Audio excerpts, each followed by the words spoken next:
పిత పుత్ర పవిత్రాత్మ నామమున ఆమేన్. ఈరోజు జనవరి 5వ తారీఖు. మత్తయి సువార్త 4వ అధ్యాయము 12వ వచనము నుండి 17వ వచనం వరకు మరియు 23వ వచనము నుండి 25వ వచనం వరకు. యోహాను చెరసాలలో బంధింపబడెనని విని యేసు గలిలయ సీమకు వెళ్ళెను. ఆయన నజరేతును వీడి సెబులోను నఫ్తాలి సీమలలోని సరస్సు తీరముననున్న కఫర్నామునకు వచ్చి నివాసం ఏర్పరచుకొనెను.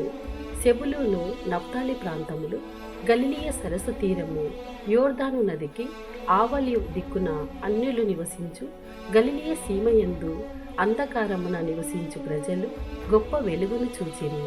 మరణపు నీడలో నివసించు ప్రజలపై వెలుగు ఉదయించెను అను యెషయా ప్రవక్త ప్రవచనము నెరవేరునట్లు ఇది జరిగింది.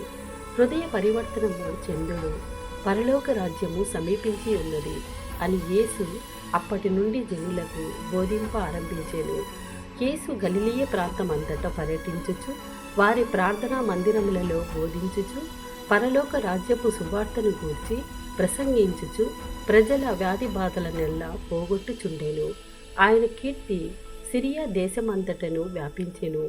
అనేక విధములకు వ్యాధులతోనూ వేదనలతోనూ పీడింపబడు వారిని, పిశాచగ్రస్తులను, మూర్ఛ రోగులను, పక్షవాత రోగులను ప్రజలు ఆయన వద్దకు తీసుకొని రాగా వారిని ఆయన స్వస్థపరిచెను.